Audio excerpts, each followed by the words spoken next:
7:12, 17 horas con 12 minutos, pues damos iniciado este nuevo proceso de estas actualizaciones vía plataforma Zoom. Se ha detectado una amenaza. Y pues vamos a iniciar agradeciendo al ingeniero José Alejandro Salcedo Becerra, quien es el expositor ahora. Vamos a realizar una breve reseña del ingeniero.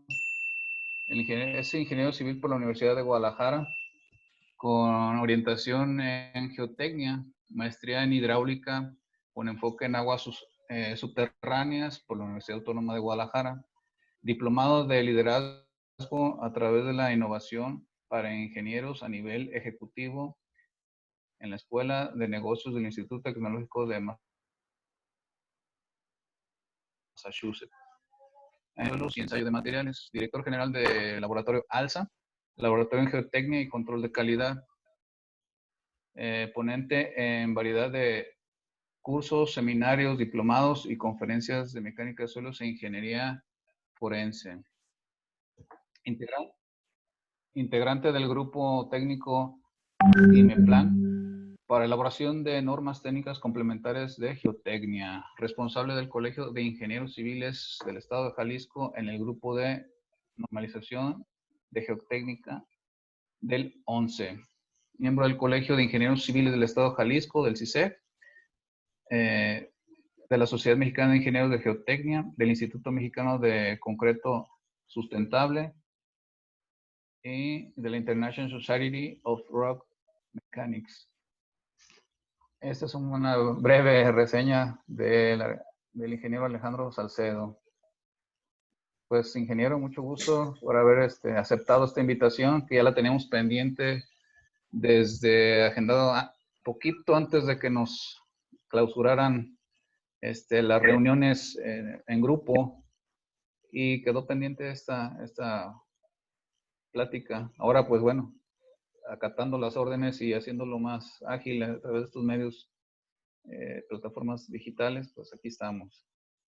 Gusto. Y a través también del arquitecto Enrique Arceo, que fue la liga o el contacto para que pudiéramos seguir en este medio y pues estar aquí en la plática. Bien, muchísimas gracias, arquitecto Andrés Gallardo, arquitecto Enrique Arceo, por el acercamiento.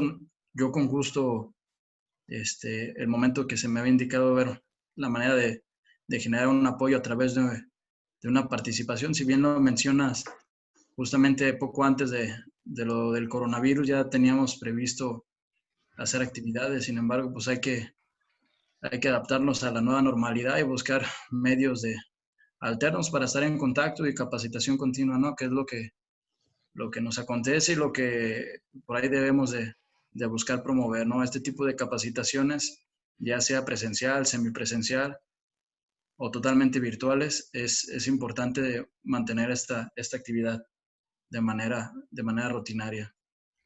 Si me lo permite y con su venia, arquitecto Andrés, ¿Sí? daría inicio el día de hoy con este webinar. Adelante, ingeniero. Iniciamos. Gracias.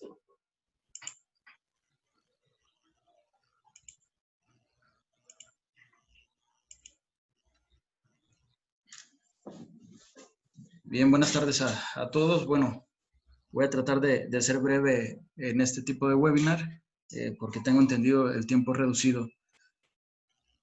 Un tema que se habla poco es de la patología suelo-estructura y el lenguaje de las grietas. Si bien el tema de... A ver, un momento. Bien, Graciela comenta que tiene problemas con el audio, estoy viendo su chat. Bien, si este tema en particular, el lenguaje de las grietas, patología, ingeniería forense, es un tema delicado, pues nadie quiere evidenciarse que hay problemas en su obra. Es raro encontrar este tipo de cursos, webinar, y me he dado a la tarea de trabajar por parte o a la par con el Colegio de Ingenieros en un aspecto de protección civil. Cómo trabaja Protección Civil del Estado de Jalisco a la par de la sección de estructuras y la sección de geotecnia. Yo pertenezco actualmente al 27º Consejo Directivo del Colegio de Ingenieros, además de dirigir la sección técnica de geotecnia y a su vez ser el coordinador del Consejo Técnico del Colegio de Ingenieros.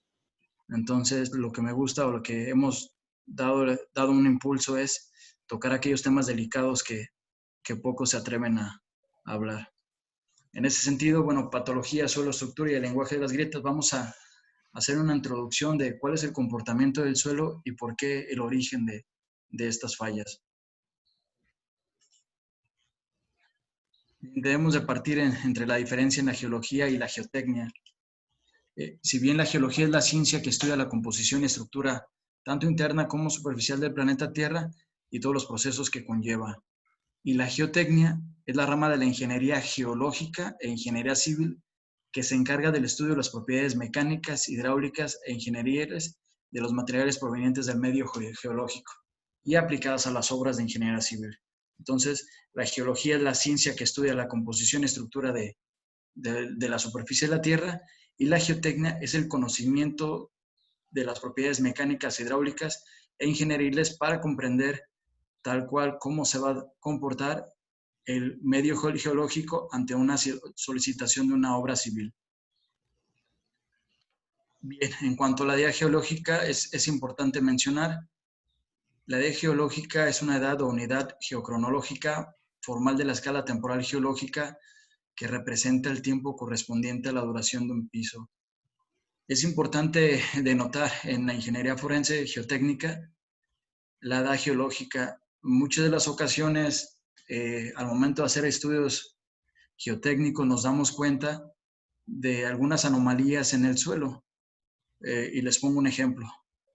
Encontramos algunas condiciones de un suelo aluvial, residuo de una etapa geológica, que quizás en conversaciones con propietarios del terreno es, aquí nunca hubo un río, llevo una generación, 2 generaciones, desde mi abuelo, mi bisabuelo, y nunca ha existido un río. El hecho de que no haya existido un río en la edad del hombre, por así decirlo, que se pudiera medir en generaciones, la edad geológica es muchísimo más diferente.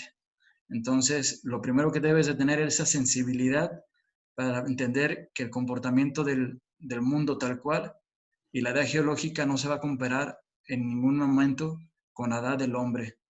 Si en algún momento de la historia, en esos 100 años, nunca han percibido alguna generación, algún cambio importante, eso no quiere decir que miles o millones de años atrás existieran condiciones diferentes.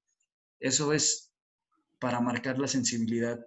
Este tipo de cursos se da y tiene una duración de alrededor de 3 horas, es algo extenso, porque lo que se pretende con este curso es sensibilizar al ingeniero para que pueda determinar realmente de manera propia, obviamente con los apoyos del estructurista o inclusive de gente en el medio que, aunque no necesariamente es un estructurista o un geotecnista, pueda tener la noción básica de qué es lo que está pasando en el medio geológico.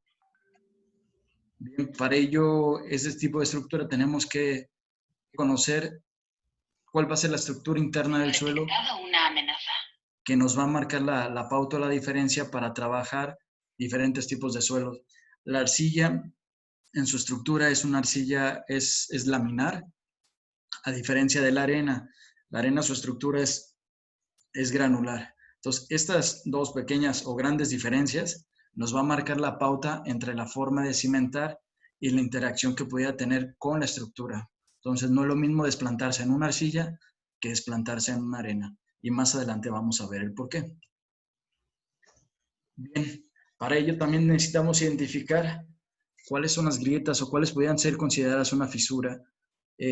La grieta puede considerarse una abertura profunda y cuando esta abertura se puede considerar con un daño estructural. Esto afecta en todo su espesor al componente que pudiera estar trabajando, ya sea algún prefabricado o algún concreto hidráulico endurecido. Y fisura, bueno, pueden ser aquellas aberturas pequeñas que pudieran ser resanadas y no tuvieran ningún impacto estructural. Entonces, las grietas en la pintura simplemente se tratan de grietas muy superficiales que afectan únicamente la cobertura del muro. Estas no son peligrosas, aunque sí poco estéticas. Muchas de las ocasiones cuando se nos pide apoyo para hacer evaluación o hacer algún peritaje, el indicio que nos marca la pauta es realmente ver qué tipo de grietas tienen. Si es algo estético, pues simplemente se le comenta y hay que ser muy éticos en ese aspecto, ¿no? No vamos a hacer una cantidad de pruebas en el concreto, en el suelo, si realmente no, a ver, en un minuto, si realmente no hay necesidad. Entonces, en ese sentido, pues se les marca la pauta qué tipo de grietas tuviéramos. Y las grietas en las mamposterías prefabricados, estas son mucho más preocupantes que las anteriores, obviamente, pues estas grietas afectan directamente a los muros de mampostería y el techo de la vivienda. Un claro indicador de que algo no funciona como debería. Y bueno, las grietas en la estructura. Estas grietas también son señal de una alerta clara y afectan elementos estructurales como las columnas, vigas o losas y son generalmente más profundas, ¿sí? En ese sentido, grietas en pintura realmente es algo muy estético. Grietas en mampostería es delicado, pero aún así sigue siendo factible alguna remediación. Y grietas estructurales, bueno, las grietas estructurales sería conveniente ver si se sustituye el elemento o se demuele. Siéntanse con la libertad de hacer algún cuestionamiento en todo momento. Creo que la plataforma que estamos usando... A ver, Inge, yo sí tengo una...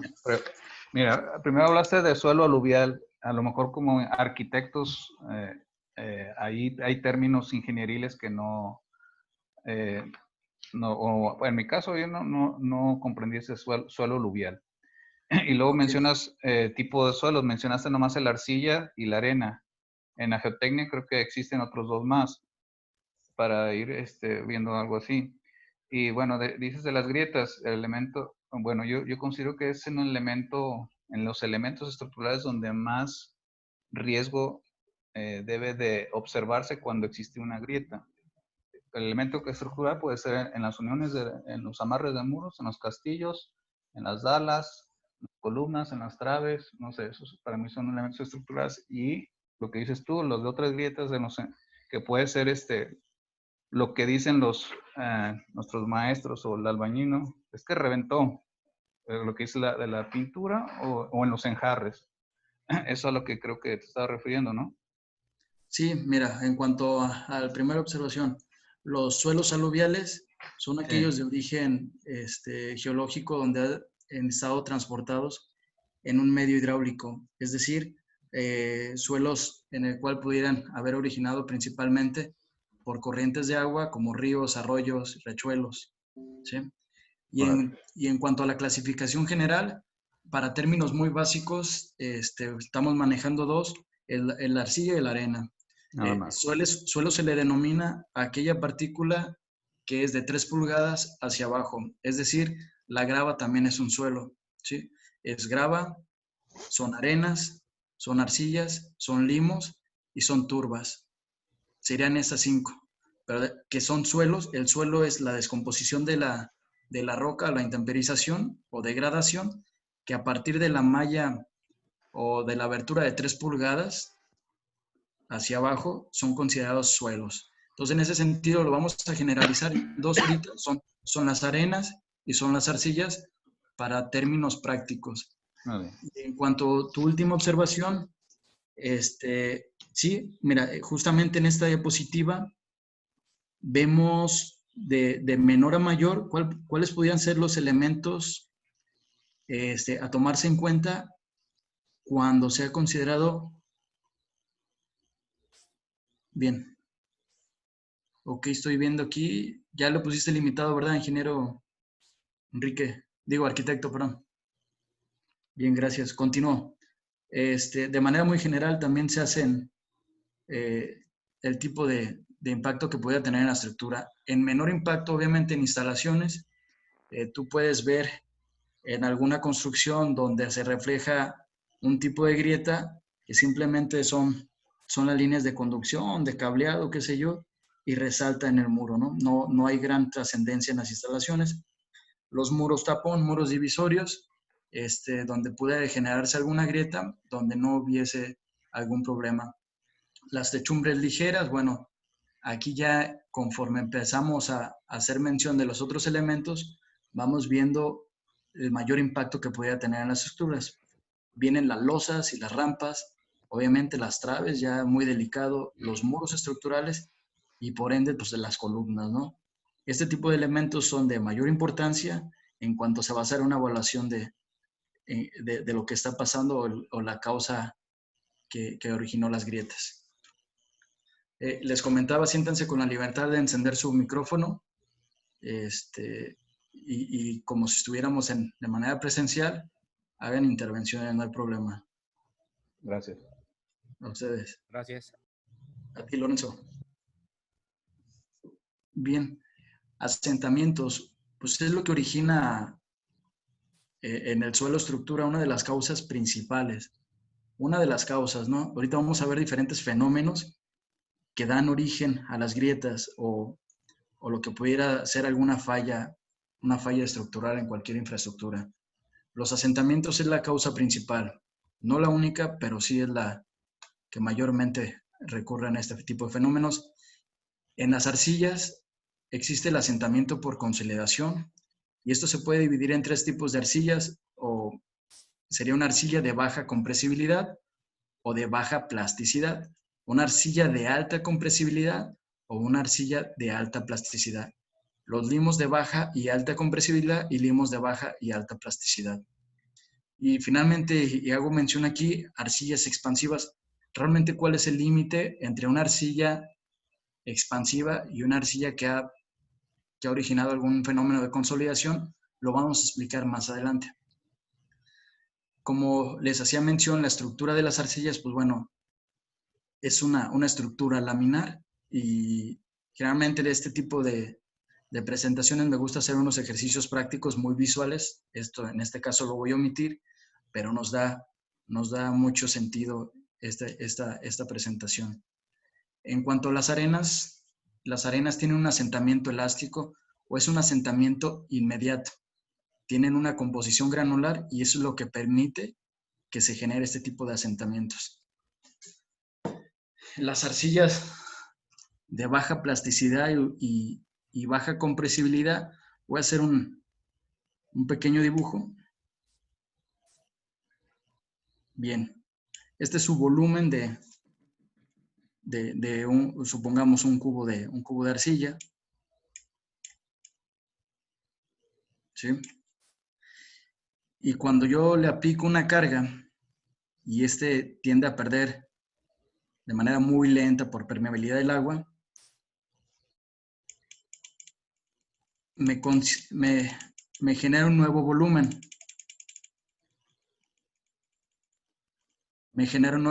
Yo le apliqué una carga a esta arcilla y me dio una baja compresibilidad. ¿Sí? Se deformó muy poco, su volumen se redujo. Esa es una arcilla de baja plasticidad. Pero si yo le aplico la misma carga,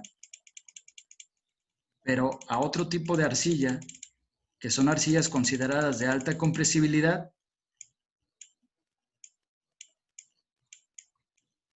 realmente su volumen fue cambiado drásticamente. Esas son las arcillas de alta compresibilidad o alta plasticidad. Es decir, en un estado seco las arcillas pueden tener una capacidad de carga muy buena en estado seco. Sin embargo, en cuanto le ingresa un poco de agua, pierde todas sus propiedades a compresión y llega a tender o a generarse un comportamiento plástico, originando con ello un cambio volumétrico y a partir de ahí se vienen los asentamientos. Ahorita voy a platicar un poquito más del tipo de asentamiento, ya sea diferencial, uniforme, o el tipo de asentamiento que pudiera afectarnos y hacer reflejar el tipo de grietas. Y bueno, la velocidad, no sé si saben, las presas o algunas de las presas tienen su corazón o el corazón de la cortina de la presa es de arcilla. ¿Con qué objetivo? La arcilla tiene una baja permeabilidad, es decir, la disipación de agua entre sus poros o entre su estructura es muy lenta. Es decir, a diferencia de las arenas, si yo le agrego agua y voy al dibujo de abajo, si yo le agrego agua, entre las partículas corre muy rápido y se infiltra. Pero como las arcillas tienen una manera laminar y tienen un fenómeno que se llama tensión superficial, pues captan esa agua y lo único que hacen estas partículas o estas láminas se hinchan, pero no disipan el agua, no la disipan. Y las arenas, ¿no? Las arenas pudieran absorber poquita agua, pero en su mayoría la disipan. Entonces, es por eso que el asentamiento en las arenas se da de manera inmediata. ¿Cómo es inmediata? En el proceso constructivo. Tú vas a tener tu suelo arenoso y vas a tener un asentamiento realmente muy, muy pequeño, un asentamiento, y ese vas a ser todo el asentamiento que puedas tener. A diferencia de las arcillas puede ser un fenómeno que tarde 1, 2, 5 o hasta 10 años, y este asentamiento se dé muy lentamente, a diferencia del asentamiento que es inmediato en las arenas, que en la etapa constructiva se asienta y muchas de las veces no se percibe porque estás ajustando en momento real en la obra. Y es por eso que en la Ciudad de México existen este tipo de asentamientos que son una consolidación a partir de un tiempo determinado, y esto puede ser más allá de 1 año, 5 años, 20 años. Bien. Aquí tenemos este infograma. Tenemos asentamiento uniforme. El asentamiento uniforme, es decir, no genera grietas, pero la vivienda o cualquier infraestructura que tú le coloques por encima de la arcilla se va a asentar de tal manera que el edificio o la infraestructura sufra un asentamiento, pero no genere grietas. Lo único que vas a tener que hacer son escalones para abajo, tal cual, ¿no? Y no pasa gran cosa. Obviamente tú vas a tener que ver el tema del agua pluvial, cómo corre y no te afecte más aún en tu vivienda. Tenemos asentamiento por inflexión. Este asentamiento se da de manera diferencial, pero no genera grietas. Esto se le conoce como el fenómeno de asentamiento por inflexión. Es decir, en esta plastilina que es arcilla, existe algún movimiento, pero sin originar grietas. Y está el asentamiento diferencial, donde tiene cierto soporte y una de las partes se ha visto afectada generando este asentamiento diferencial y lo que causa agrietamientos a 45 grados. Más adelante tengo una diapositiva que te dice el porqué de cada una de las grietas y cuál es el lenguaje, ¿no? Como bien dice la presentación.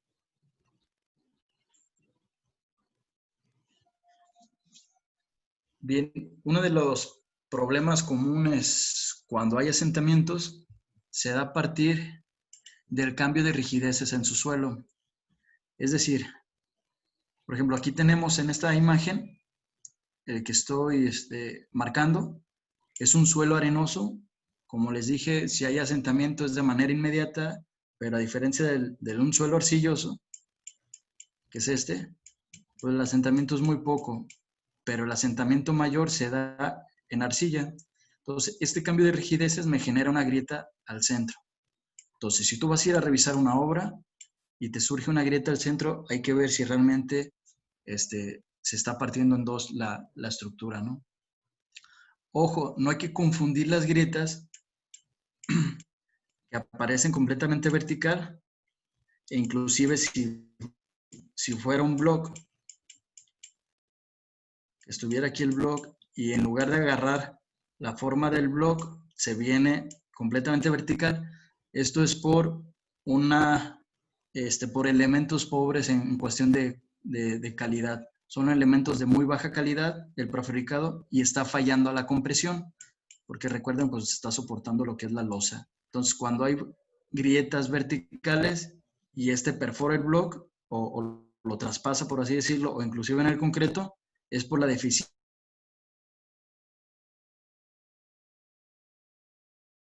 o una baja calidad. Frecuencia del bloque, bueno, hay un asentamiento. Y cuando realmente pues ya hay una separación y es evidente que la estructura se ha separado en dos, por ejemplo, en la Catedral de la Ciudad de México, si bien sabemos, fueron construidas por encima de las pirámides y este cambio de rigideces generó ese fenómeno. ¿Qué es lo que hace? Pues llega a partir lo que es la iglesia y se busca la forma de remediar y encontrar una estructura competente. Bien. En este puede ser un ejemplo típico en zonas o en terrazas. Por ejemplo, me ha tocado mucho balar en terrazas, donde quizás este suelo arcilloso, en esta zona, está el lago. Y el lago sigue muy bonito y todo. Pero el lago o es propicio colindante inmediatamente con el lago un suelo arcilloso. Y como generalmente vienen de un cerro o se ven estas casas de campo muy bonitas y viene del cerro, pues esta parte es muy firme, con una rigidez competente de una arena o roca, y luego este material muy blando, que es una arcilla, que es el que empata con la laguna. ¿Qué es lo que genera? Pues bueno, esta fractura que va a partir en una sección justamente donde cae en el suelo arcilloso por ese cambio de rigideces. Y bueno, y otro ya un poquito más drástico que pudiera ser algo similar, pues bueno, que toda la vivienda y se dé por inflexión caiga en este estrato arcilloso. ¿Sí?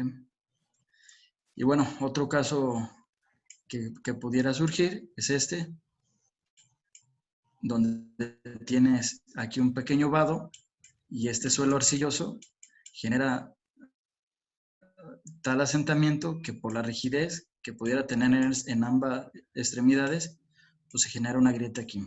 ¿Sí?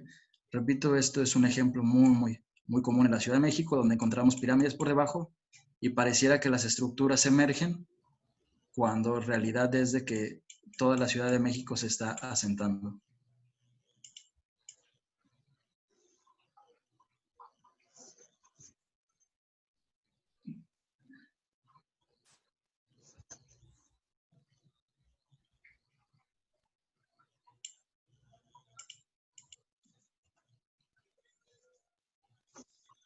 ¿Cuándo puedo saber si esta grieta a 45 grados es por asentamiento o por expansión?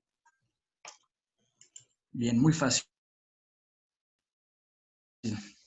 Cuando estamos en un terreno y este ha tenido un cambio repentino en el medio ambiente en cuanto a temperatura, este pudiese tener una pérdida de agua. Esta pérdida de agua se puede dar por medio ambiente o por una carga excesiva en la construcción, originando con ello una disminución de volumen a partir de una carga. Es decir, regresamos al ejemplo de las arcillas de baja o alta compresibilidad o plasticidad. Si tenemos una arcilla de alta compresibilidad, se comprimió de tal manera que su volumen disminuyó, generando obviamente una pérdida de agua y la grieta viene en la parte superior. ¿Sí? Viene en la parte superior y trae esta tendencia. ¿Sale? Ahora, caso contrario, cuando en un suelo expansivo, encontré una arcilla expansiva, bueno, estas grietas puede estar colindando quizás con un predio baldío y hay lluvias torrenciales. Estas lluvias torrenciales hacen que por medio de permeabilidad se infiltre en el suelo arcilloso y como lo mencionaba, las arcillas pues no permean fácilmente, lo único que hacen es absorber, por así decirlo, por una tensión superficial y las arcillas se hinchan. Entonces, al momento de hacer ese aumento de volumen, te genera una carga, pero negativa. De tal manera que esta carga trata de levantar la estructura y como es justamente donde colinda con el predio baldío, tu grieta va a iniciar del fondo hacia arriba, ¿sí? Y esto te origina a que se trate de levantar, pero como el peso propio no le va a dejar, es que se genera esta grieta a 45 grados que va de la parte inferior a la superior.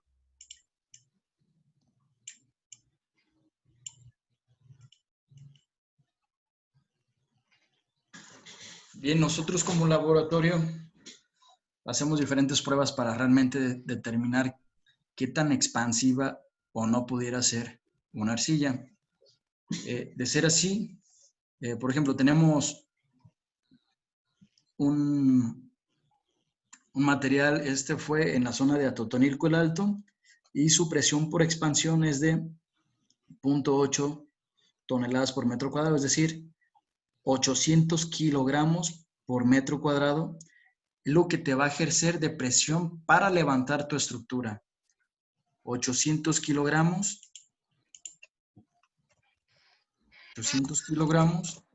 por metro cuadrado, ¿sale? Eso es lo que te va a arrojar este suelo por presión por expansión. Hay suelos que te avientan más, ¿no? 2,000 kilos, o sea, 2 toneladas por metro cuadrado, 3 toneladas por metro cuadrado. Pero bueno, puse un ejemplo de los que hicimos hace no mucho.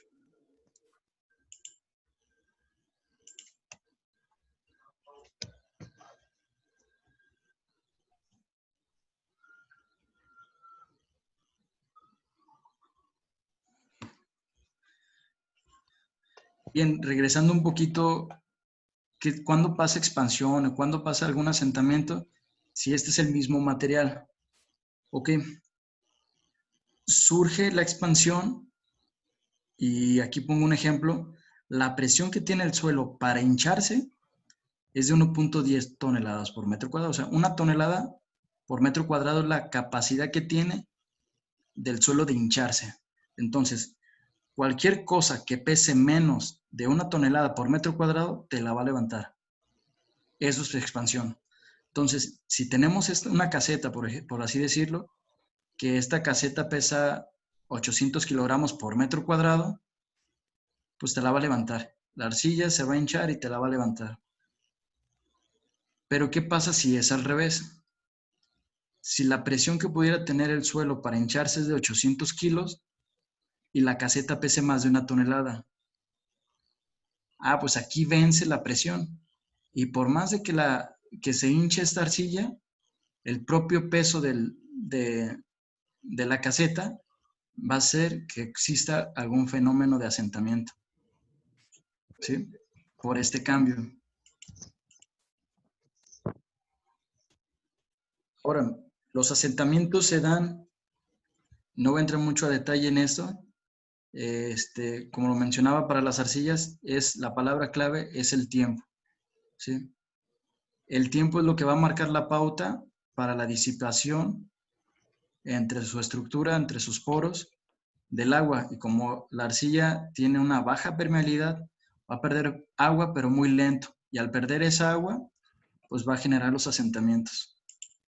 Entonces, quizás por vicios ocultos, superen los 2 años y no haya problema. Pero de repente a los 5 años hay un problema. En teoría, pues, alguien que conoce, pues, debería de tener la responsabilidad y ética para decir que su estructura va a estar competente no solamente 2 años, sino 5 o 10 años, porque las arcillas, les repito, es a través del tiempo cuando originan los fenómenos de asentamiento y puede sin problema pasar los 2 años de vicios ocultos. Bien, ¿qué nos dice el reglamento? Bueno, las normas técnicas complementarias en Guadalajara. Hay asentamientos permisibles. Por ejemplo, para cimentaciones de máquina,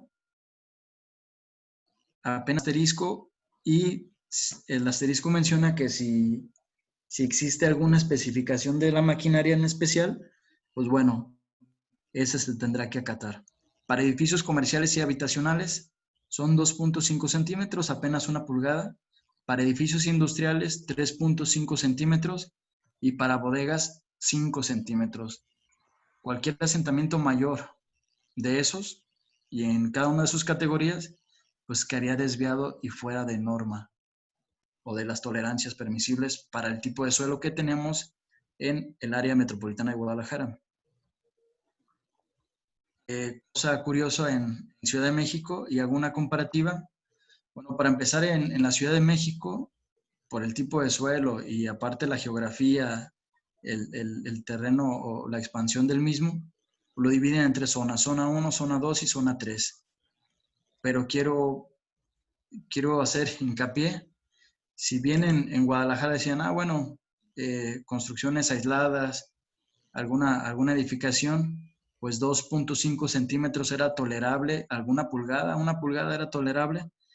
Pues en la Ciudad de México te dicen que es tolerable 30 centímetros, ¿sí? Por asentamiento. Eso quiere decir que tu edificio, si entre pláticas se da, oye, ¿cuánto se asentó tu edificio? 28 centímetros. No hay problema, pues sin problema, bien quitados de la pena, porque es común, pues, o sea, esas condiciones de asentamiento son conocidas en la Ciudad de México.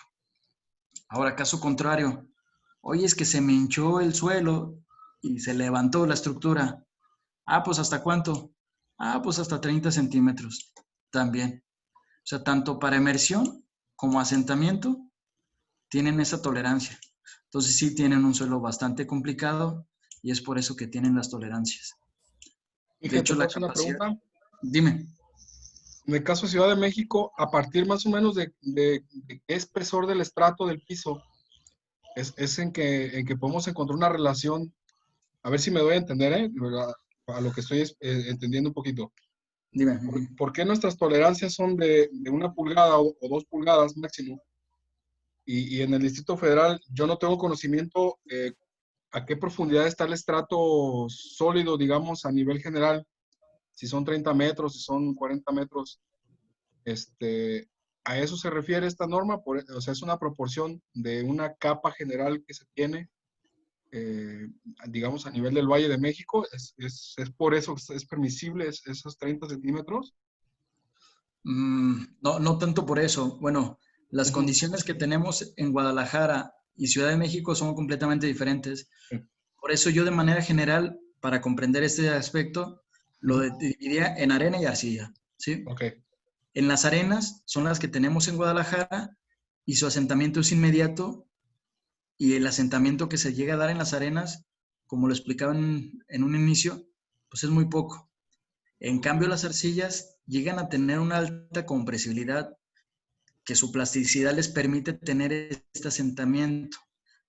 Ahora, tu pregunta de el estrato competente, por así decirlo, ¿a qué profundidad está? Tengo entendido que está como a los 20 metros el estrato competente. Pero bueno, ya haces un cálculo. Si va a ser un edificio, no sé, de 7, 8 niveles, 10 niveles, pues ya sabes que mínimo te vas a ir a 20 metros con pilas, ¿no? Pero si realmente es una casa, si es una casa, tu cimentación pudiera ser somera, una cimentación superficial, pero bueno, ya haces los cálculos de cuánto se pudiera asentar tu vivienda. No sé si contesté tu pregunta. Perfectamente, dije, esa era la duda, si ese estrato competente al que tú le llamas, bueno, vendrá en función el peso mismo de la estructura, ¿no? El peso propio de la edificación. Y lo importante es conocer estos términos para, pues, poder nosotros hacer una buena estimación de obra, ¿no? O sea, hacer una cuestión de diseño competente que pueda más o menos sobrellevar esta condición, ¿verdad? Esa era mi cuestión, y adelante. Claro, gracias. Mira, pongo aquí un pequeño garabatos. Yo le voy a aplicar una carga y voy a poner un número, ¿no? 10, no sé, 10 de nada o 10 de algo, ¿no? Y voy a poner una carga de 2 de algo. ¿Dónde vamos a tener mayor asentamiento? Pues en el que tiene más carga. ¿Sí? Y el que tiene menor carga, pues va a tener un asentamiento así, ¿no? Algo así es la manera muy básica de poderlo visualizar. Es obviamente entre mayor carga, mayor el asentamiento. Si le vas a meter 2 niveles, pues pudiera estar otro asentamiento completamente diferente, ¿sí? Y justamente más adelantito voy a hablar qué es lo que hace la Ciudad de México para compensar esos asentamientos. Bien. Siéntanse con la libertad de cualquier cuestionamiento, hacerlo en todo momento. Ok, gracias. Ustedes. Bien, ¿qué es lo que hacen en la Ciudad de México? Pues colocan cimentaciones compensadas. No sé si han tenido oportunidad de ver el tipo de construcciones que tienen en la Ciudad de México, pero bueno, pareciera que tienen un sótano ahí perdido. Este sótano no tiene ninguna funcionalidad de manera de almacenaje, por así decirlo.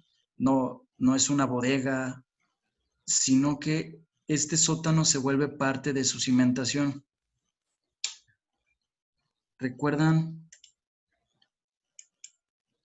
Les poníamos lo que es el suelo y le vas a dar, no sé, 10 niveles y se te va a sentar de X profundidad, no sé, o X unidad. Y le metes dos niveles y tu asentamiento va a ser menor. Aunque vas a buscar la manera de compensar el asentamiento que pudiera tener agregándole un sótano que lo único que va a hacer es va a tener un espacio vacío para compensar el asentamiento que pudiera tener y a su vez, una vez que tú hayas retirado el material producto de la excavación, buscar un equilibrio entre el suelo que pertenecía a ese lugar y lo que vas a tú depositar, generando un vacío. Este tipo de cimentaciones son cimentaciones compensadas con el único objetivo de lograr un equilibrio tanto para los asentamientos como para el peso de las tierras excavadas, que sea semejante al peso que tú le vas a incorporar. Entonces se generan este tipo de cimentaciones compensadas. Cuando vayan a la Ciudad de México verán unos sótanos que dices, pues ahí no cabe una persona, son sótanos como de 1 metro, 2 metros cuando mucho, y no tienen alguna otra funcionalidad más que compensar. Por ejemplo, este soy yo. En el sismo del 2017, el 19 de septiembre, me invitan para hacer algunas evaluaciones en edificios y bueno, tengo la oportunidad de meterme a este tipo de cimentaciones compensadas. Aquí se ve una taza del baño, pero bueno, la gente a fuerzas quiere buscarles un sentido a este tipo de cimentaciones y pues lo usan de bodega y le empiezan a aventar. El problema es que tú le estás metiendo carga que no estaba considerada y se vuelve peligroso. Inge, Sí, soy Jesús Sánchez. sí, Jesús, a la Yo, orden. yo estuve mucho tiempo en la Ciudad de México y me tocó cuando apenas iba a ingresar a la universidad, construyeron las famosas Se ha CEMEX detectado una amenaza. y una de ellas estaba en la zona de que ya comenzaba el agua de Texcoco.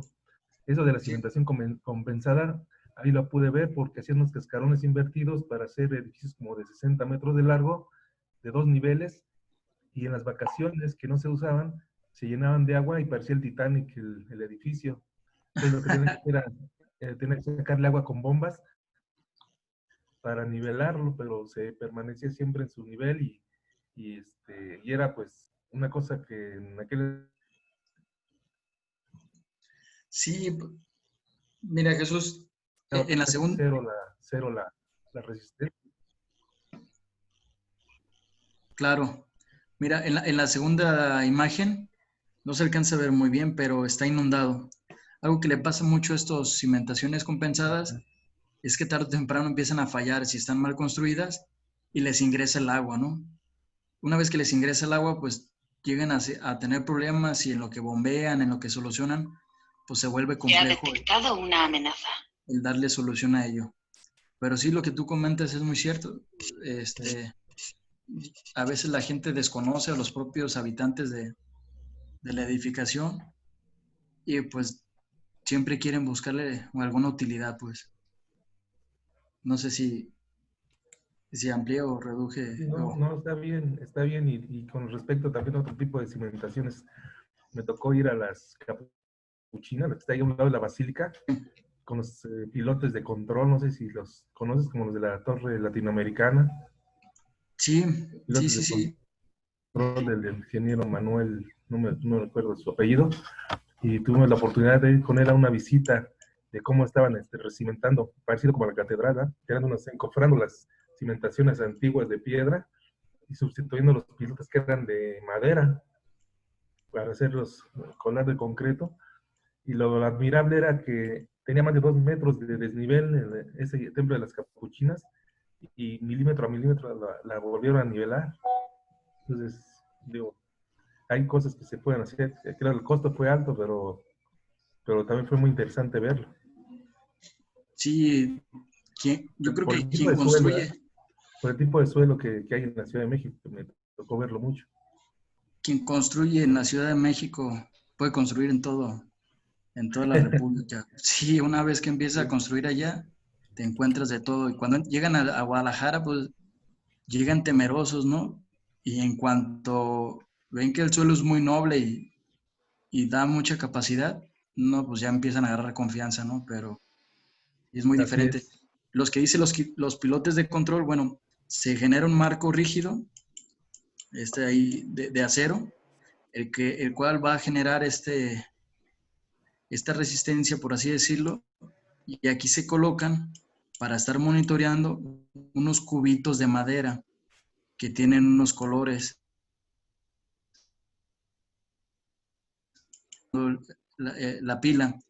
Y bueno, hay otro Así tipo es. de pilotes de control que tienen gatos hidráulicos. Y hay otros tipos de pilotes que lo dejan libre para que se asiente todo completo, pero de una manera controlada.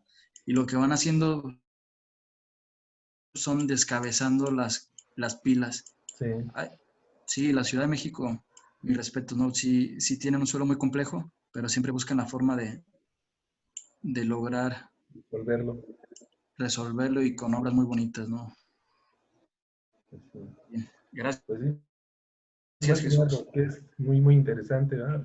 El conocer el suelo de México comparado con el de Guadalajara. Sí, yo siempre he dicho que la Ciudad de México es un laboratorio.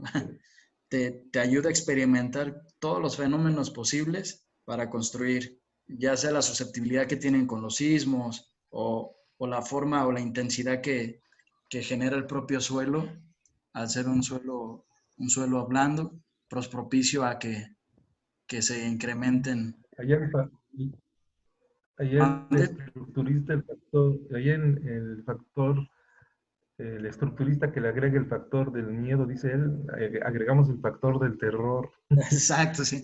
no del miedo. Pánico. Ya sé. Pero Sí, bien, gracias. sí, sí. Jesús, si aquí en Guadalajara es factor miedo, ya es factor del terror. Claro. Sí, es completamente muy diferente. Bueno, Pero bueno, gracias. gracias a ti, Jesús. Continúa. Adelante. Gracias. Bueno, como les decía, finalmente es la suma de diferentes factores lo que te puede originar las grietas. Y voy a hablar un poquito de los de Ameca o los que han tenido oportunidad de viajar aquí a Ameca, que está a 40 minutos de Guadalajara. Ellos tienen un problema y esta fotografía es justamente ahí de la ciudad de Ameca. Eh, si bien no hay una falla geológica como tal que cruce la ciudad, sí la hay a sus alrededores y el cual generan este tipo de tensión de tal manera que se pueden reflejar inclusive escalones como el que se aprecia en la fotografía, en los pavimentos, en las banquetas, fracturas en las paredes y pisos, más allá que una deficiencia, ya son fenómenos geológicos.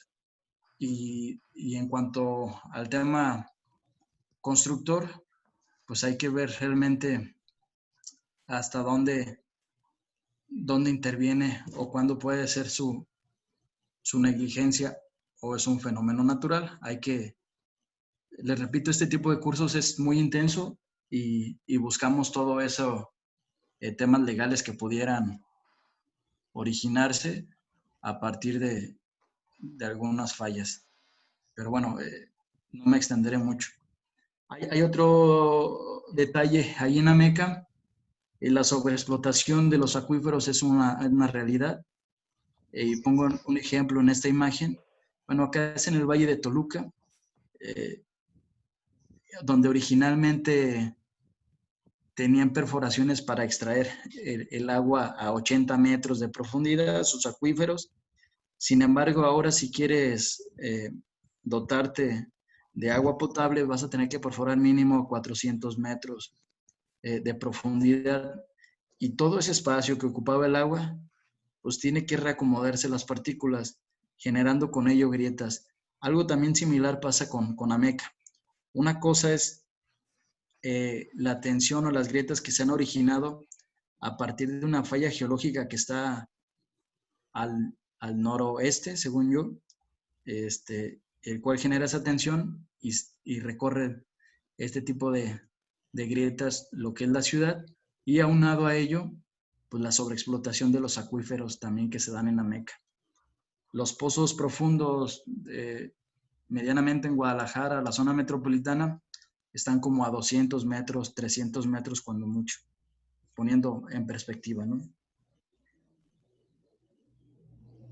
Y bueno, y en la imagen, la tercera imagen, se ven los conos de abatimiento, de cómo llega a influir este tipo de extracción.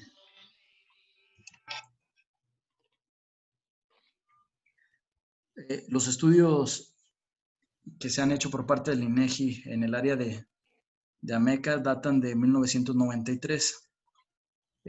La ciudad de Ameca se encuentra asentada sobre materiales tipo aluvial, lo que mencionaba al principio, depositados en antiguos cauces del río Ameca, y la presencia de estructuras geológicas como fallas y fracturas que limitan el valle en su porción norte.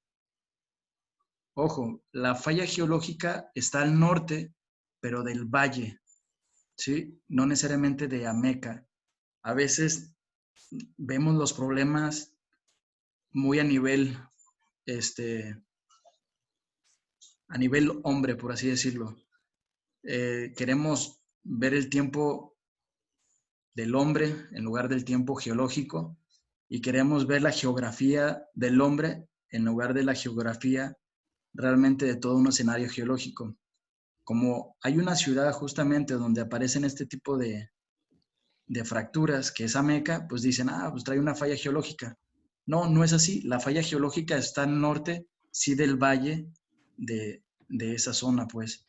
Pero bueno, como está la ciudad llena de fracturas, pues bueno, la gente le llama como una falla geológica, pero en otro, y si gustan, y ya con más tiempo, explicamos el fenómeno de Ameca.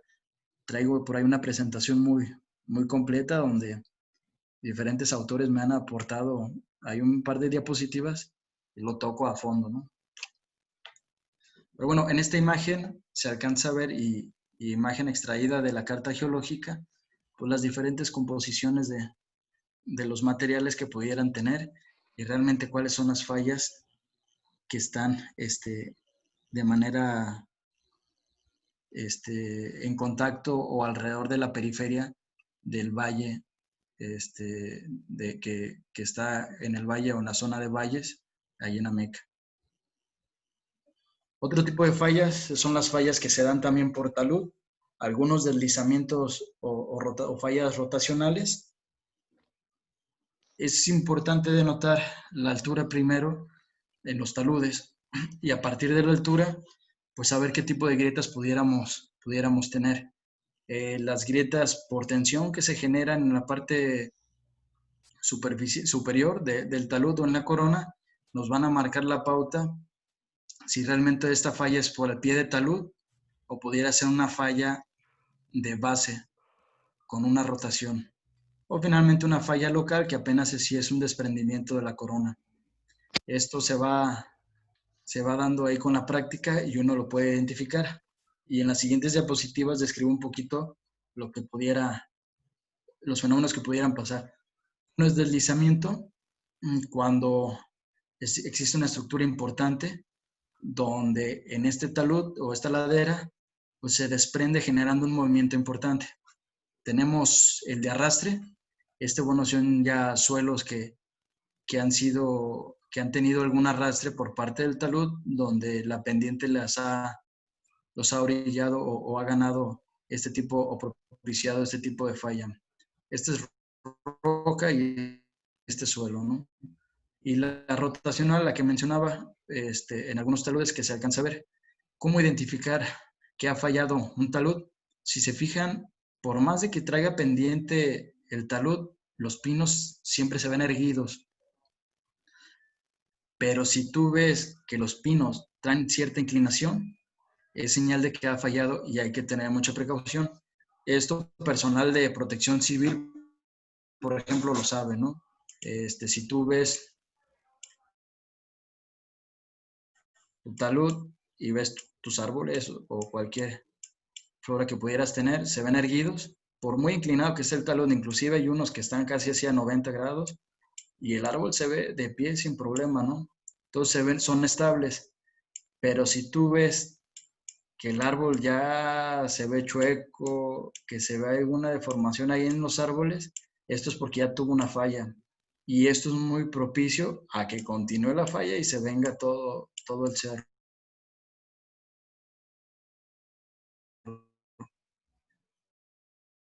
Entonces, gente de protección civil ya tiene la pericia para actores arquitectos, pues nos ayuda a entender un poquito más. Y el desprendimiento en secuencia, cuando hay cierta intemperización o alteración en la roca, se generan este tipo de desprendimientos y se vuelve un problema. O el desprendimiento por erosión, esto causado, no sé, en lugares cercanos a la costa, donde existen este tipo de desprendimientos y caídos. O fluidos, vemos el fenómeno que pasó en San Gabriel hace yo creo que 1 año, 2 años, no recuerdo, que tuvo un fenómeno similar. Ojo, cuando hacemos el estudio de mecánica de suelos, hay ocasiones, y nosotros como laboratorio que es ingeniería, realmente marcamos la diferencia en los estudios de mecánica de suelos. Cuando llegan con el SPT o el tripié y pues prácticamente roca, pues cambiamos nuestro estudio y el enfoque. Ya no se vuelve un estudio de mecánica de suelos, sino que se vuelve un estudio de mecánica de rocas. Porque la capacidad de carga en la roca te la va a dar sin ningún problema. El detalle es la susceptibilidad de falla en la roca, el buzamiento, el clivaje, todo ese tipo de ángulos de falla, pues nosotros lo analizamos. Entonces, ya se dan las recomendaciones en cuanto al estudio para, 1, desprender los que pudieran estar sueltos y 2, hacer algún análisis de la roca, porque las fallas te dicen mucho cómo se va a comportar. Y es un tip que se los dejo ahí, analicen. Si ven la roca, no siempre es lo mejor, pero si ven la roca hay que analizar si trae alguna grieta, alguna falla, algún clivaje o algún buzamiento que sea propicio a algún deslizamiento. Porque les repito, no todo es la capacidad de carga, sino la estabilidad general. Bien, en las excavaciones profundas, bueno, este es parte de un compendio para los cursos. ¿Qué es lo que se hacen en los muros descendentes? Bueno, primero se busca una zona de acceso o rampa, excavar en espiral por nivel, colocar las anclas de fricción, hacer el colado de muros en bloques alternos y repetir los puntos anteriores. Es decir, los muros descendentes tienen la siguiente metodología. Primero vamos a buscar una rampa de acceso que sea práctica para poder en forma de espirales. Son unas anclas de fricción. Y el colado de los muros o los bloques, pues deberá ser de la siguiente manera. Primero iniciamos con el 1, 2 y 3. Esto para garantizar la excavación de todo un nivel. Y luego nos vamos con el 4, y luego con el 5, y luego con el 6, y luego con el 7, y luego con el 8.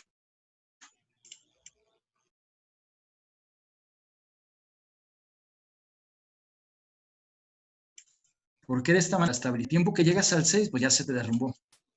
Entonces, ¿cuál es lo importante aquí?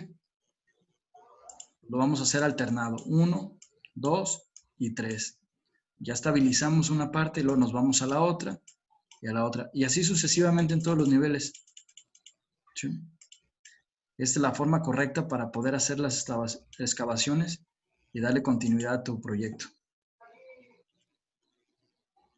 Tenemos otro tipo de excavaciones, muros, pantallas, buscar zona de acceso, colocar pilas o columnas y repetir los pasos anteriores. Es otro tipo de metodología para buscar la estabilidad. Porque hay un fenómeno interesante que, bueno, las grietas que pudieran causarse a las colindancias de los vecinos. Si les toca, no sé, están trabajando en una casa habitación y de repente les van a meter un edificio de 7 niveles, 10 niveles o 20 niveles, pues ya como constructores poder tener la pericia de por lo menos evaluar alguna condición de excavación que esté haciendo la desarrolladora o la inmobiliaria, ¿no? Y aquí, dentro de los ejercicios que hacemos, pues ya se empieza a involucrar las actividades con los participantes, los asistentes. Y aquí voy a hacer también el mismo ejercicio y les voy a preguntar qué fue primero, la columna o la excavación. ¿Alguien que me pueda contestar? Bien, dije, soy Enrique. ¿Ese edificio es el que está en la Avenida Inglaterra, pegado ahí al Colegio Nueva Inglaterra? Sí, Me sí, imagino sí, sí. que fue un pilote primero, un micropilote, ¿no? O algo así, para empezar a hacer la estabilización, me imagino. No sé si estoy en lo cierto. Sí, estás en lo correcto. Mira, la pila, bueno, fue la pila de cimentación. ¿Sí? Ok. Las encontraron ahí y decidieron dejarlas. Pues a su vez aprovechar. Y esto que están haciendo se llama arrastramiento para darle, pues, si la vas a tener ahí, pues de una vez la utilizas y le das un mayor soporte. Pero me gustó mucho esta fotografía, se ve curioso y pareciera que hayan colocado una columna para apoyo, pero bueno, es una pila de cimentación, hicieron la excavación, la fueron descubriendo y pues aprovecharon, hicieron un arrastramiento para darle un poquito más de fortaleza a los muros. Y pues es una excavación que ya tiene bastante tiempo. Bueno, pero sin duda es una cuestión también de pericia, ¿no? Por parte del constructor, utilizar unas pilas que ya existen, eh, a ver cómo está interactuando. El resto, pues también es algo complejo, ¿no? Hacer la excavación. Es correcto, justamente de lo que se trata, y en una oportunidad hacemos algún ejercicio, ya cuando haya manera de hacer actividades presenciales, con gusto me acerco con ustedes al colegio. Se trata de sensibilizar al constructor, que tengas tú la manera de tomar alguna decisión, que aproveches todas las circunstancias en tu beneficio, que no le tengas miedo, pues, que busques esa sensibilidad del constructor de tal manera que tú puedas tomar ventaja de todo lo que te encuentres. Esto es un ejemplo de ello, ¿no? Y, y bueno, aquí se alcanza a percibir lo que son la rampa, los accesos y los sótanos y algunos arrastramientos que tienen. Esto le llaman, se me olvidó, es una trave de liga, pues, pero tiene un nombre coloquial. Y vienen aquí las anclas. Están las anclas y trae una trave de liga que le ayuda a arrastrar y apoyar un poquito más la estructura de soporte o de retención. Entonces, ese corte en diagonal, dije, es cuando vas bajando la máquina de excavación, vas estabilizando así en la diagonal de la rampa. No, no, no, no. Esta línea que se ve aquí en diagonal Sí, son los accesos para la rampa para habilitar los armados. ok. No, o sea, la están dejando lista para habilitar los armados. A lo Para mejor anclar la empezaron la rampa. excavación por otro lado. ¿Mande? Para anclar la rampa ahí directamente. Es correcto, porque Ok, pudieron haber estado en otro lado haciendo excavación y no tiene nada que ver con esto. Más bien es para arrastrar, para hacer los amarres. ok. ¿Sí? No sé cómo anda en tiempo, Arqui. Parece que no ha marcado la aplicación todavía el límite, Inge. Si gustas, continuamos y cuando te avise, si te avisa a ti o a mí, ya damos un pequeño receso. ¿Qué te parece? Ok. Bueno, Adelante, Inge. sí, sí. Entonces continúo. No le falta mucho ya a esta presentación. Gracias. El polígono de riesgo de Nestipac, un fenómeno o alguna situación que en su mayoría conocemos, aunque no de fondo, pero sabemos que hay algo ahí en Zapopan, ¿no? Y más en particular en la zona de Nestipac. ¿Por qué surge el polígono de riesgo de Nestipac? ¿Cuál es el fenómeno? Este es un fenómeno de tubificación, no es una falla geológica. No sé qué saben de esto. ¿No es una falla geológica, Inge? Andrés, no es falla geológica. ¿Cómo dijiste que era? ¿Un fenómeno de qué? Tubificación. ¿Tubificación? Sí, y justamente por eso hago esta interacción, porque muchos la confunden con una falla geológica, pero no lo es. ¿Y por qué, ahí sí, por qué nomás en esa área o zona lo descubrieron? Bien, mira, voy ahorita a la siguiente. En esa zona se propicia más, pero no quiere decir que en el área metropolitana de Guadalajara no suceda algo similar. Los socavones es parte de ese problema. Creo que en López Mateos cayó un camión de paquetería hace unos días. En la línea 3 del tren ligero, enfrente de la Casa de los Perros, cayó una 320, una retroexcavadora grande. Pero ese fenómeno de tubificación está realmente en toda la zona o en el área metropolitana. ¿Pero por qué en Nestipac? Bueno, allá el tipo de suelo es más propenso a tener este fenómeno. Si me ¿Qué lo tipo de permites, suelo hay ahí? Si me lo permites, déjame, continúo y ya lo describo, ¿te parece? Dale. Gracias. Ok. ¿Cuándo surge o cuándo se propaga esta situación? El 28 de septiembre del 2004 se forma un sistema de grietas al suroeste de la localidad de Santa Lucía. Esto es en el Valle de Tezistán. Estas grietas se desarrollan en una secuencia de pómex de caída, flujos piroclásticos y otros materiales epiclásticos. Las grietas aparecieron después de lluvias intensas, ojo, las grietas aparecieron después de lluvias intensas y la estructura principal tiene una longitud de 1073 metros. Esto quiere decir que pues más de 1 kilómetro la longitud que aparecieron estas grietas. La profundidad varió entre 8 y 10 metros y la anchura hasta 3.5 metros. O sea, desde centímetros hasta 3.5 metros. Un bombero falleció, gente de protección civil, cuando atendió el problema, quedó sepultado en estas grietas. La fisura afecta principalmente predios rústicos, agrícolas y una sección del fraccionamiento Prados de Nestipac. ¿Cuál es el fenómeno? ¿Qué es lo que pasa en este tipo de grietas? Si vemos la imagen A, el suelo o las tobas, que es el material ahí, es un suelo litificado. Litificado es que se ha petrificado, que ya llega a tener una tendencia de roca, aunque todavía no lo es. Pues existen unas pequeñas fracturas que son estas. Son unas pequeñas fracturas y esto simula el agua porque en particular Zapopan tiene flujos subterráneos muy importantes que han estado ahí en todo momento. ¿Qué pasa en la imagen B? Se inicia el proceso de socavación por las fracturas. Es decir, aquí había una fractura, pero en esas fracturas pues se empiezan a hacer más anchas. ¿Sí? Se empiezan a hacer más anchas. Esto es por el flujo de agua que tiene continuamente. En la imagen C, finalmente estas socavaciones que tenían las grietas pues ya forman parte del flujo subterráneo. ¿Y qué pasa con el suelo? Si recuerdan la imagen del talud, pues se empiezan a generar grietas a tensión.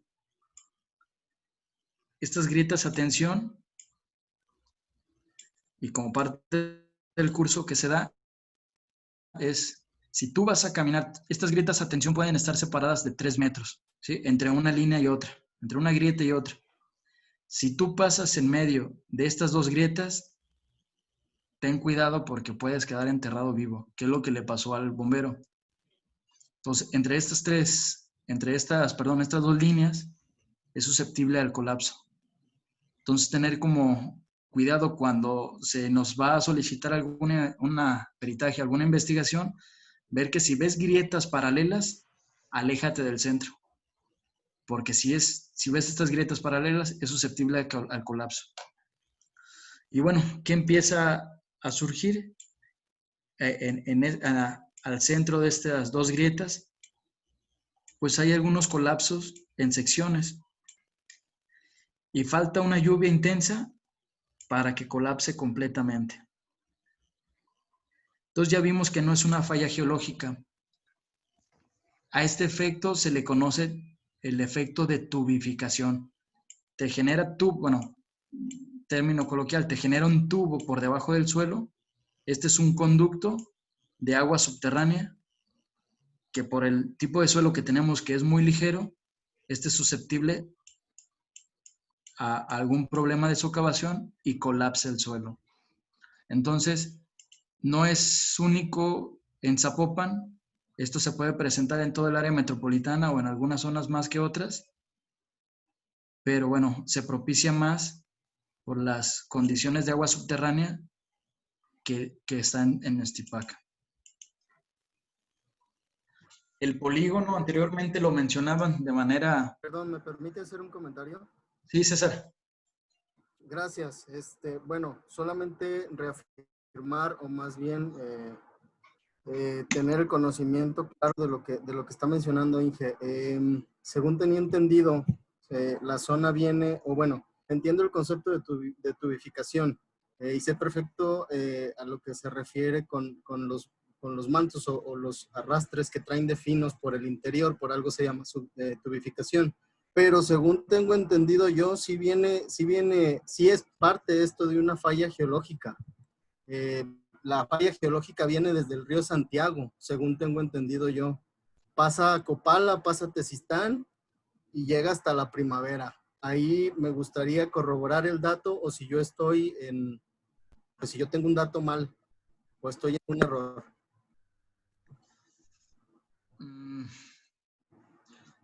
El problema de Nestipac, te lo aseguro que no es una falla geológica. Lo que sí es que pudiera coincidir con alguna falla. ¿A qué voy a que coincida?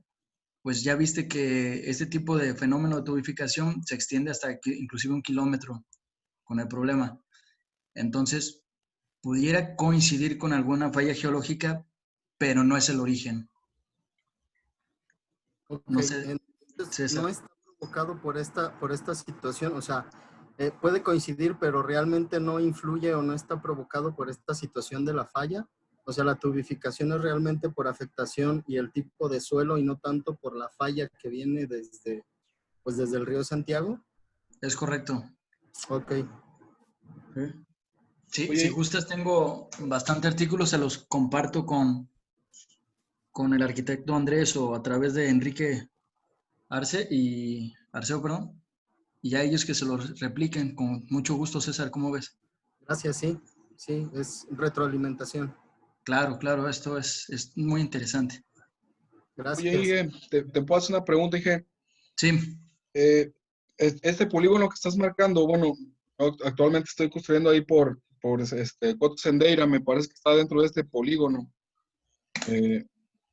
¿Por qué se siguen pidiendo, o tienes idea por qué se siguen pidiendo pozos de absorción en cada casa habitación, siendo que este tipo de suelo pudiera ser colapsable en algún término? Digo, yo pienso que habría zonas de riesgo en las que no debería existir ese tipo de instalaciones sanitarias, como lo es un pozo de absorción, me parece muy riesgoso, sin embargo sigue siendo una general que debemos disponer, ¿no? Sí, qué buena pregunta y qué acertada pregunta. Mira, primero anteriormente, Protección Civil la limitaba de esta manera. Este es Tezistán, carretera Tezistán, y luego este es Periférico, y luego esta es la de Nogales, carretera Nogales, y esta es la de La Venta. Te decía, todo lo que esté aquí hay que hacer algunos estudios en particular. Y luego de repente otros ayuntamientos dicen, no, pues aquí viene Valle Imperial. No, pues también Valle Imperial. No, que también esta zona y donde hay crecimientos, ¿no? Y lo empezaron a hacer a diestra y siniestra los polígonos. Entonces, dependiendo el ayuntamiento que lo trabajara, pues era el polígono, ¿no? Entonces yo tenía que investigar, yo como mecanicista, me daba la tarea de, oye, ¿cuál es el polígono que vas a manejar? Y a la fecha ya quitaron el polígono. O sea, el día de hoy ya no hay un polígono como tal. Hay algunos fraccionamientos que ya te lo solicitan, por ejemplo, sondeos a 10 metros, porque ya se quedaron con el miedo, por así decirlo, de la incertidumbre, y prefieren hacer sondeos a 10 metros para garantizar cualquier detalle. Uno de los fenómenos que surge mucho es en la zona de Valle Imperial, que es esta, y ahí sí te lo están pidiendo. Pero bueno, hay algunos y otros no. Y en cuanto a la observación o a la pregunta de los pozos de absorción, ¿por qué promover este tipo de pozos? Bien.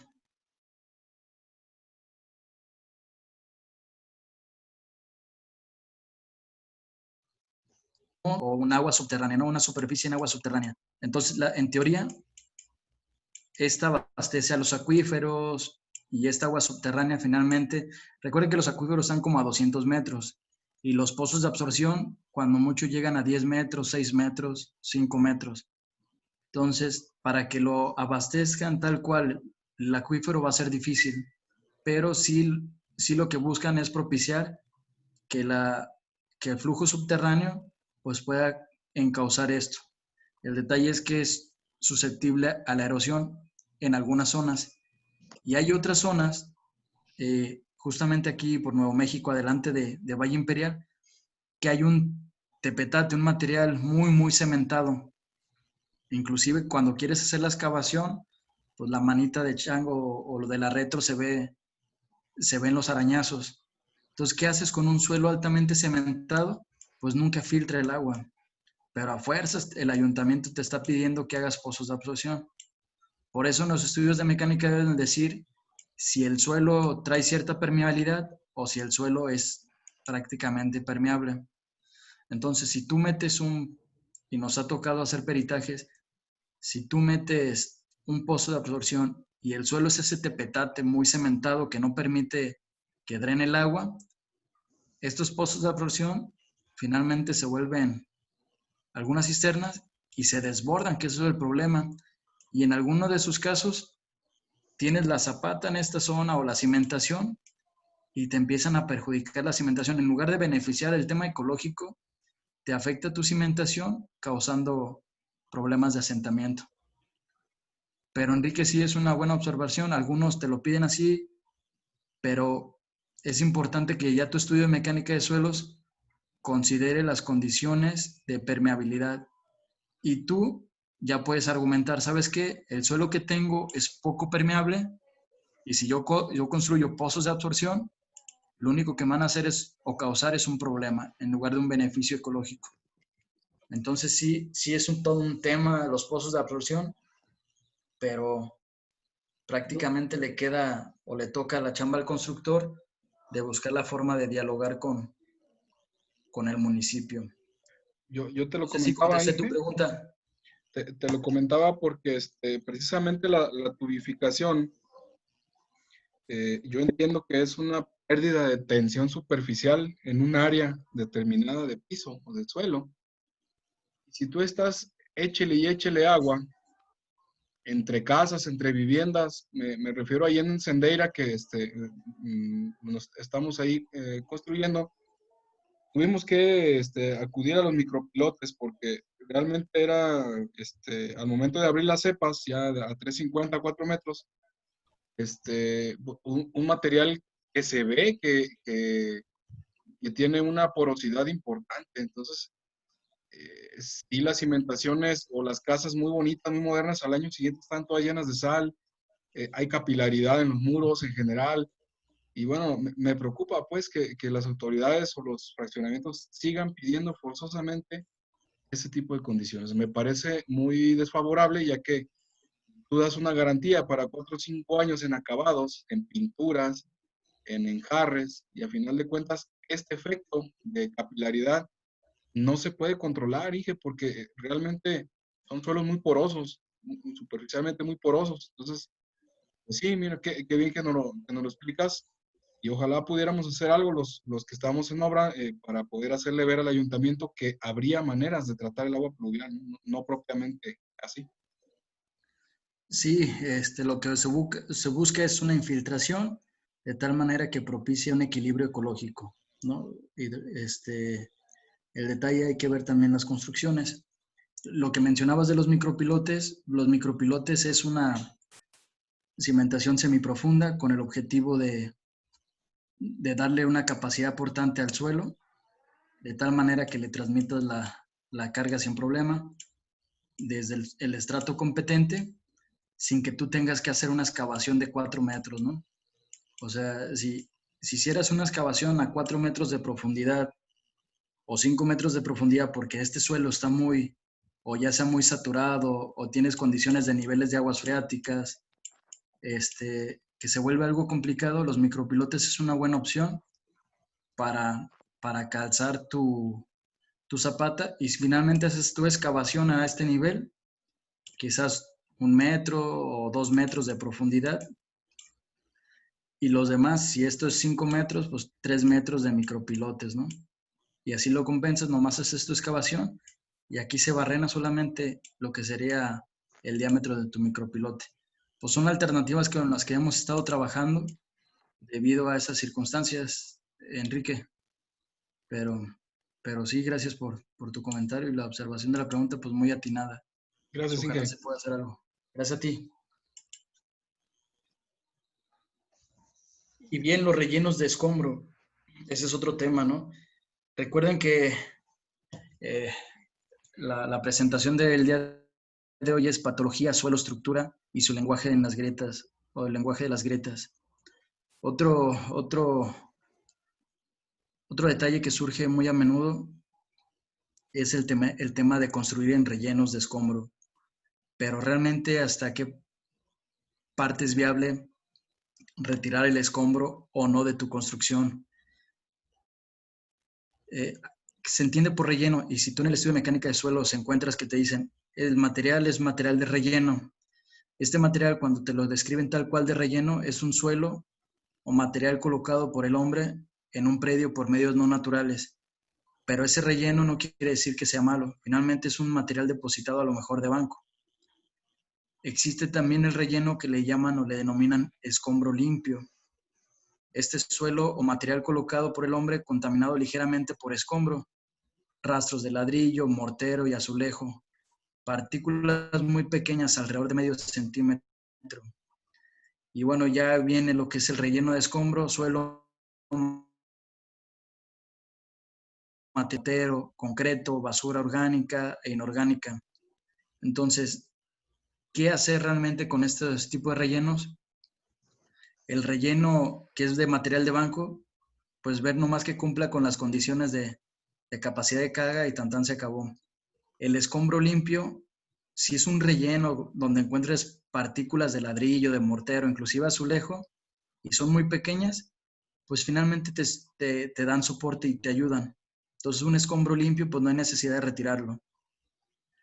Pero bueno, si ya tú te encuentras un relleno donde encuentras bloques grandes de concreto, donde encuentras basura y donde encuentras esas consideraciones, pues hay que buscar alternativas para cimentar. Entonces, repito, puedes construir CIS por encima de un escombro limpio, siempre y cuando sus partículas no te generen muchas oquedades o espacios, Pero bueno, ya a través de un relleno de escombro, cuando tienes muchas oquedades, pues se dan alternativas, o si no, retirar el material. Pero hay veces que es demasiado material y tú no tienes, no sé, o la obra no tiene la solvencia económica para retirar todo el material y luego depositarle material bueno de banco, pues existen alternativas. Por ejemplo, aquí tenemos bloques de escombro y basura en descomposición quizás. Hay un tipo de inyecciones. Este tipo de inyecciones se meten aquí, le llaman tipo manguitos, que son algunos PVCs que vienen ranurados, o inclusive la inyección viene desde manera superficial. ¿Y qué es lo que hace? Mete a presión mortero, rellenando todos esos espacios para que no exista ningún reacomodo en sus partículas. Porque si solo dejamos los huecos y luego le construyes arriba y le metes una carga, este pedazo de escombro se va a reacomodar y ya te va a generar una grieta. Pero bueno, hay formas de solucionarlo, quizás con inyecciones.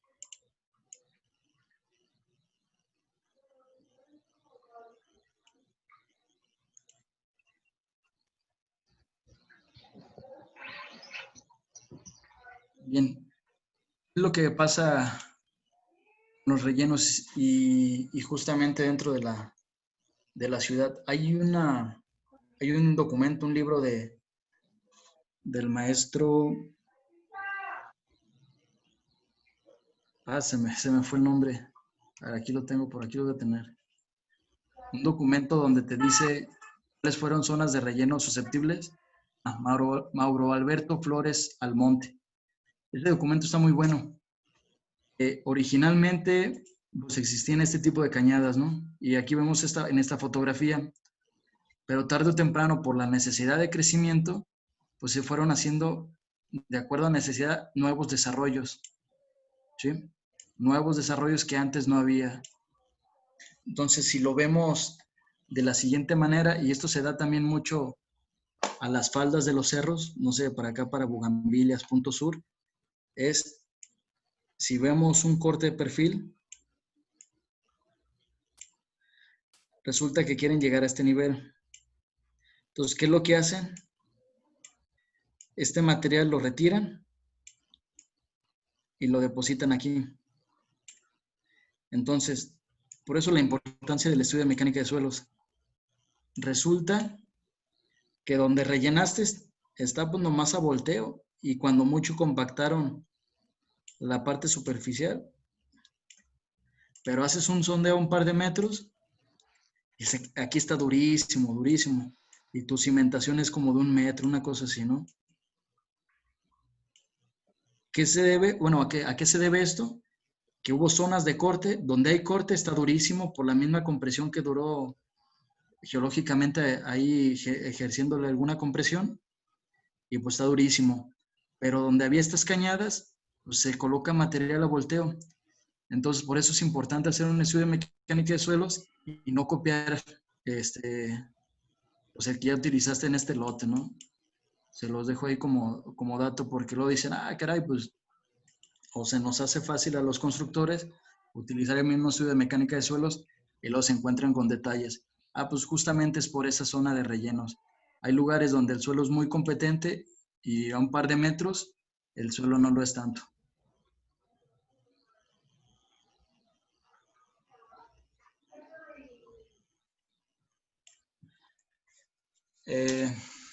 Bueno, entrando un poquito a detalle, un ejemplo de manera muy, muy particular, la zona de Providencia. Hay un libro que se llama Detección de zonas con riesgos de hundimiento en la zona metropolitana. Este libro lo venden ahí en el Colegio de Ingenieros. El autor es el ingeniero Mauro Flores. Tú te puedes dar cuenta de dónde vas a construir o dónde vas a comprar y si fue en su momento algún relleno, ¿sí? Por ejemplo, aquí en Providencia encontramos zonas de rellenos de hasta 6 metros de profundidad, justamente por las cañadas y los barrancos que había. Y pasa lo siguiente. Haciendo una cronología de cuáles son los acontecimientos de obra en el transcurso del crecimiento de la ciudad, pues se viene dando, aquí tenemos el flujo del agua subterránea, que no hay gran problema, y tenemos viviendas apenas de un nivel, no pasa nada. Seguimos teniendo los mismos surcos y el agua subterránea, pero a diferencia, pues se está rellenando con material, ¿sí? Y no pasa nada todavía. Sigue este flujo, este cauce de agua subterránea y tienes el mismo relleno, pero ahora ya empiezas a construir vivienda de 1, 2, 3 niveles, 4 niveles en Providencia. No pasa nada. Pero cuando empiezan la vivienda vertical, pues se ve en la necesidad de construir sótanos subterráneos. Este tipo de excavaciones profundas, pues bloquean el flujo original del agua. Al bloquear el flujo, sucede lo siguiente, pues empieza a reblandecer toda esta zona.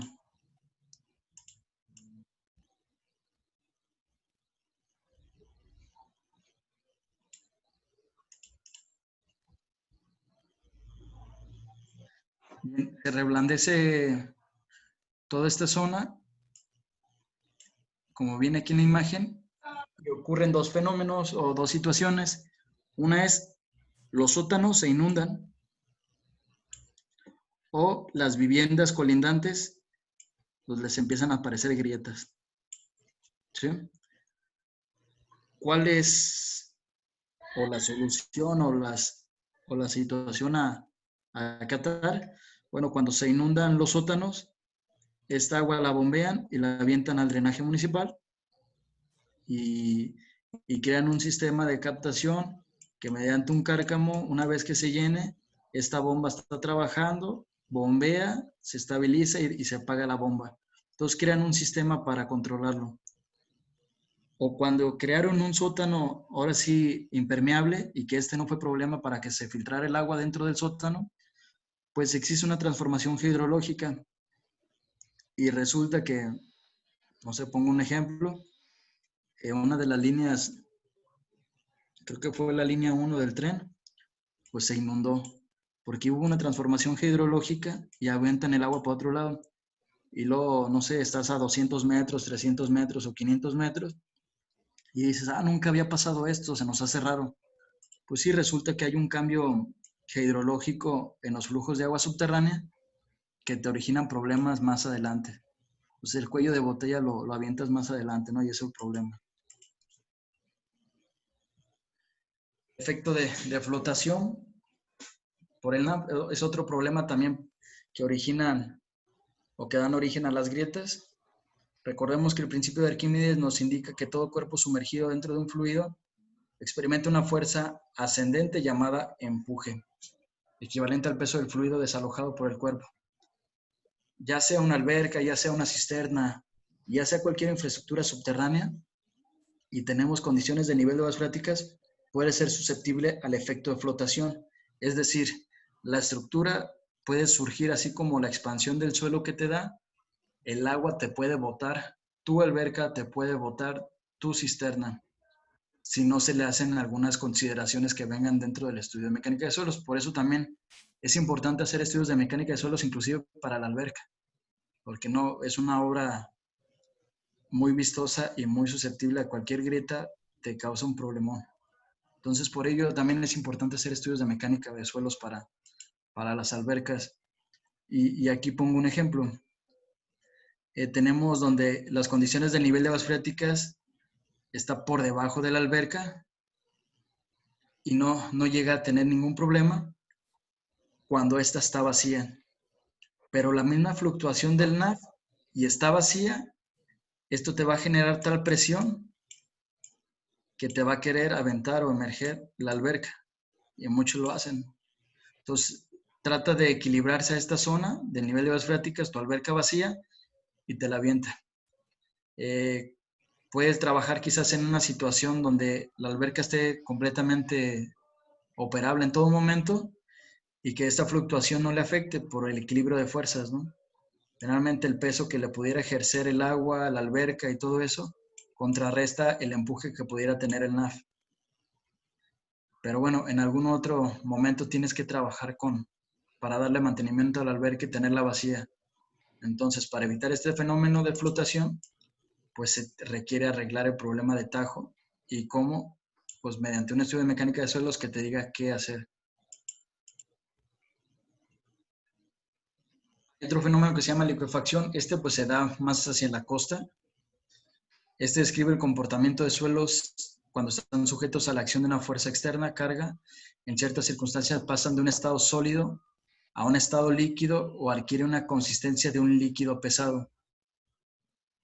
Es decir, un suelo con una granulometría, con una mala granulometría, que sería en condiciones de arena suelta, como la que es la arena de playa. A esto le metes una edificación.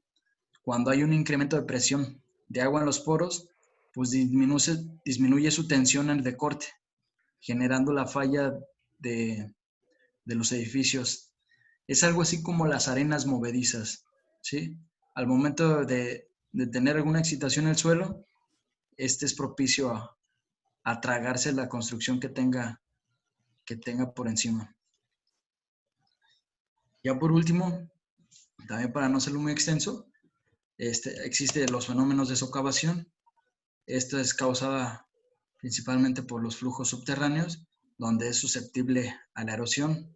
Esto se puede dar, y si no hay algún análisis adecuado, pues en los apoyos de los puentes, en los cauces de río, o inclusive puede ser una falla del CIAPA, ¿no? Hablando de manera local, donde existe una fuga y a ti como constructor te la quieren adjudicar cuando resulta que el sistema intermunicipal que tiene el CIAPA pues no es de la mejor calidad y sabemos que existen bastantes fugas. Entonces, lo que se indica en este tipo de cursos es buscar la sensibilidad y comprender que no todo el problema es del constructor, sino todo el entorno que pudiera estar, y prepararnos de tal manera para tener la intuición o la sensibilidad de determinar cuál pudiera ser el problema de tal forma, ¿no? Por mi parte sería todo por parte de esta presentación. No sé si tengan alguna duda o comentario. Sí, ingeniero, muchísimas gracias. Bastante información. ¿Alguien más, Andrés? Igualmente, pues muy agradecidos por la información y lo que hace es que nos obliga a informarnos más al respecto. Sí, claro. Adelante. Sí, es importante tener esa sensibilidad, como se los mencionaba, para que entiendan cuál pudiera ser el lenguaje de las grietas y poder tomar alguna decisión antes, durante y posterior a la obra. Inge, algo de atrás, en cuestión de la arcilla expansiva que decías tú y la arcilla de alta plasticidad, entonces ¿es lo mismo o no es lo mismo?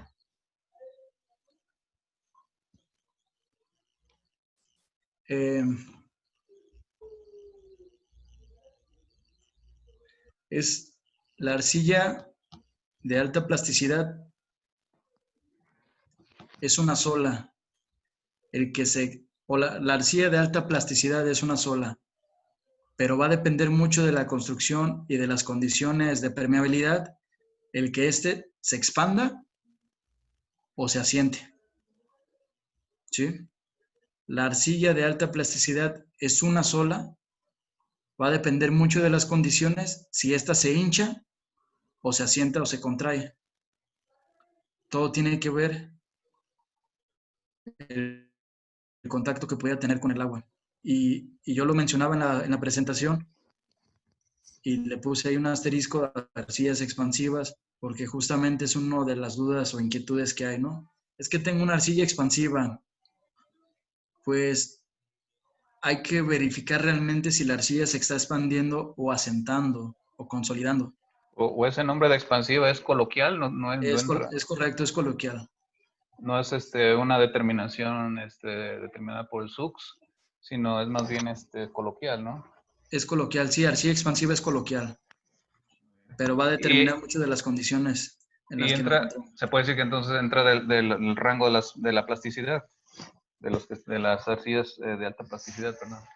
Sí, ya sea que se dé alguna condición de consolidación o de expansión, pero la arcilla es la arcilla, ¿no? Sí, sí. Uh-huh. Comentabas que el libro de el ingeniero Mauro Flores, sí, lo tienen ahí en el Colegio de Ingenieros. ¿Sabes el costo? ¿Se puede adquirir? ¿No hay sí.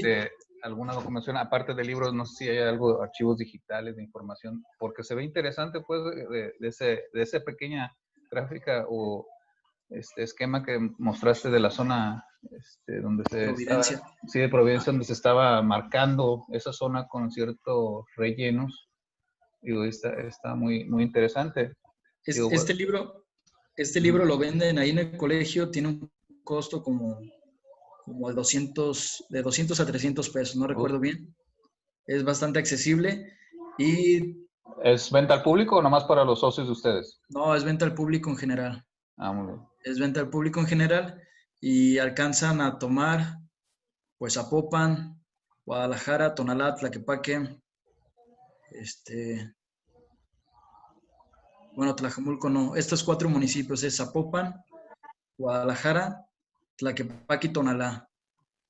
Porque ya es el libro ya es viejo, pues, creo que ya tiene un par de años. Pero está muy bueno. O sea, realmente sí, para el libro de consulta, a mí en lo particular me ayuda mucho. Como dices, si vas a construir en la zona, o no en la zona, sino como libro de bibliografía de consulta, como dices tú, pues a los constructores que estamos ahí en el ramo, también checarlo. Y es muy preciso, inclusive por calles, viene por calles. Ah, qué bien. Sí, no es así general de, zona A, zona B. Te dice, entre la calle tal calle, hay unas referencias ahí expresadas como con las imágenes que vimos y te delimita por las calles. O sea, realmente es de mucha utilidad. Muy bien, Inge. Sí. Está bien. Y bueno, por mi parte está bien mis preguntas. No sé si alguno de los miembros quiere comentar algo.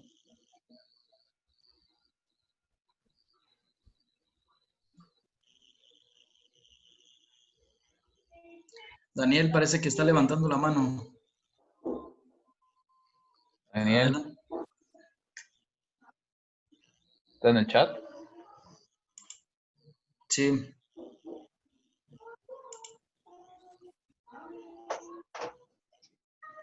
Ya tienes el micrófono abierto, Daniel. Gracias. Nada más agradecerte, Andrés, y al expositor. Muy bueno. Y muchísimas felicidades. Que continúen así. Gracias, sí, Daniel, pues agradecerle al ingeniero también, a través del arquitecto Arceo que hizo esta colaboración para poder tener a este expositor. Se ve que, pues, de calidad. Y sí, vamos a seguir tratando de tener más exposiciones. Digo, ahora actualizándonos a esta nueva modalidad, ¿no? De plataforma múltiple y en video grabación. Sí, en lo que yo pueda apoyar. Sí, nos comentabas, Inge, que tienes algunos otros temas que también, pues, son de interés. Te vamos a molestar, no molestarte, invitarte para que sigamos teniendo contigo más participación dentro de lo que sabemos que tus actividades te lo permitan, porque te veníamos persiguiendo en que pues, estás ocupado y dije, pues nos diste esta oportunidad, la aprovechamos, ¿no? Entonces sí, en otra ocasión puedes participar nuevamente con nosotros con otro tema que tienes de esos intereses, pues te lo agradecemos que estés con nosotros presente. Sin problema, pues yo quedo ahí a la orden. Muchísimas gracias a todos. Muchísimas gracias. Gracias. Bien. Arqui Arceo, ¿se va a quedar grabado el video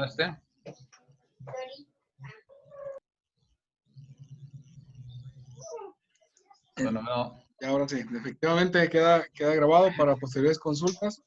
En lo particular, agradecerle también al ingeniero Alejandro Salcedo, quien aparte de esta amistad que llevamos, su profesionalismo al atender al Colegio de Arquitectos, siendo él de profesión ingeniero. Se le agradece esta colaboración que tenga y pues buscamos nosotros entender ese lenguaje de la ingeniería a través de este tipo de profesionistas que vengan al colegio a aportar. Y bueno, nosotros nos queda más que agradecerle y extenderle la invitación para posteriores actualizaciones, para que nos haga sus experiencias, nos haga partícipes, ingeniero. Muchísimas gracias. Hombre, gracias a ustedes. Quedó a la orden. Gracias, ingeniero. Y a todos los participantes que estuvieron aquí, igual que se hagan manifestar por el nuevo WhatsApp, si de qué áreas están interesados, que busquemos también como nueva mesa directiva alguna plática que les interese para esa cuestión de las horas de DRO. Tomarlas en cuenta, algunos nos hagan llegar sus sugerencias para tomarlas y tenerlas en las próximas presentaciones. Bien. Bueno, por mi parte es todo. Que pasen buenas noches. Buenas Igualmente, noches. Inge, gracias por tu tiempo. Muchísimas gracias. Gracias, Inge. Buenas noches. Estoy en contacto. Hasta luego. Hasta luego. Gracias. Eso es todo.